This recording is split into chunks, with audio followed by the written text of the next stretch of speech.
Testing, testing, 1, 2, testing, testing. All right, and what's going on, YouTube? How my friends doing today? Jeffy, I am. Hey man, it's been some time, but tonight we on time. Let me ask you a question. Did you enjoy that blue wave this week? That blue wave that came Tuesday? I'm not even gonna lie. I was rather impressed. But, we here for a reason, so let's talk about it, right? Here in Missouri, we got a few Democratic seats. On the Kansas side, in Kansas City, Kansas, they had an election for a new mayor, and it's a black woman. And her name is Crystal Watson. I was very impressed by this movement. Very, very, very impressed. The number one thing I really want to work on is I want to work on that 1% earnings tax. That could bring up to $50 million in revenue to Wyandotte County. That's the beginning of lowering our taxes. Right. We want to do infill. We've got vacant lots, 4,300 vacant lots just in the Northeast area alone. So let's get those houses filled and let's bring that property tax in. Yeah, I want to highlight that with Crystal Watson becoming a woman mayor in Kansas City, Kansas, is big. Not because she's a woman, it's because of what she's talking about.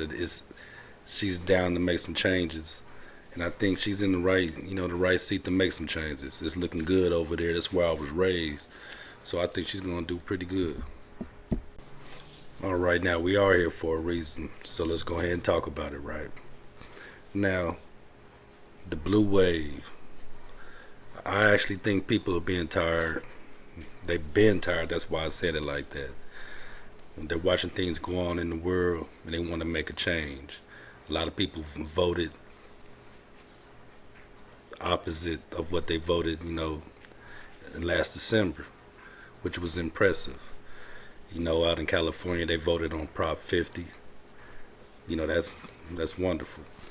On the East Coast, you had different, mayor nominations, especially in New York, and make a big difference. And even on the Kansas side, they put a shutdown to that redistricting.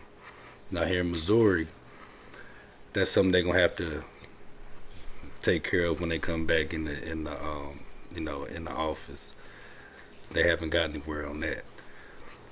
But what's killing me is something I've really been thinking about here in my community. I asked a few people, did they vote? And I would tell you this, 8 out of 10 times, I heard someone just tell me, no, we don't vote. Or, no, there wasn't no election. I'm like, there had to be a local election. So what I'm saying is there was a lack of information. And then when I did run across someone, they said, oh, well, I don't vote for mayor because the same person run, there's nobody else running. And they didn't even know where to vote at, right? There's no information when you go downtown. There was no information to give you to the polling. So I looked some things up on this website, right? I wanted to get a better understanding of what's going on in my community. Now, there were several people that ran for mayor, and the person who became mayor, he's a business owner. For good or bad, I have to do more research myself to figure out what's really going on. Hey, follow me. But they voted on stuff like road assessor and things like that. So maybe we get some sidewalks and better, when you leave the city, better road care. A lot of repair needs to be done to these country roads. Hey, buddy. All right. So what shocked me also, there's 5,474 registered voters here in this county. 527 people went and voted. Now I got this from this. So when you look at that, 9% of the county came out and voted. And when you live in a city like this, there's no forward progression. Two industries came in, small businesses, didn't employ many people. And that's what I mean. There was a promise. Let me scratch that. There was said to be jobs at the businesses. Nah, didn't happen. And a lot of people are upset about the EBT and SNAP situation. You know, what got me really to make this video is, if you don't vote, you can't make a difference.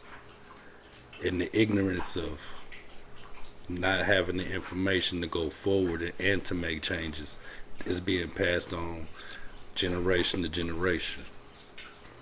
9% of the county voted. Wow.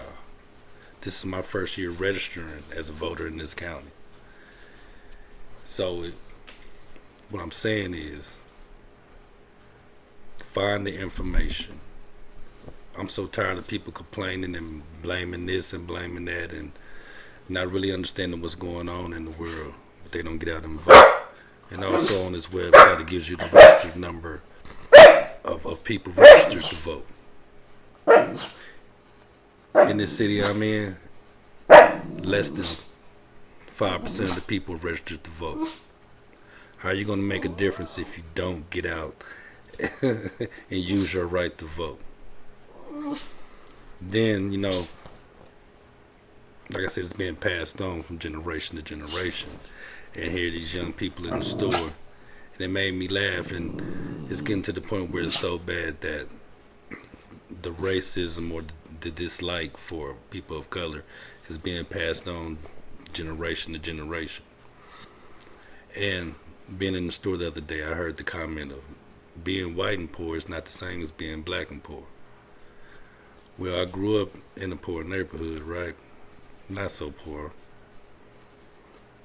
I live in a neighborhood now, nice residential neighborhood, but I'm seeing the city die. And for them to say that, and me being an older gentleman, it makes me laugh, because the ignorance is being taught and passed on. Why don't your parents teach you to go register to vote? See who's your alderman. See who's your mayor, or who actually ran, so next time you have a better understanding. And maybe vote somebody a little younger in. But that's just, like I said, that's just my opinion. I wanted to speak on that. Jeffy I Am, we talked about it. Now, always stay informed, stay aware, and be safe.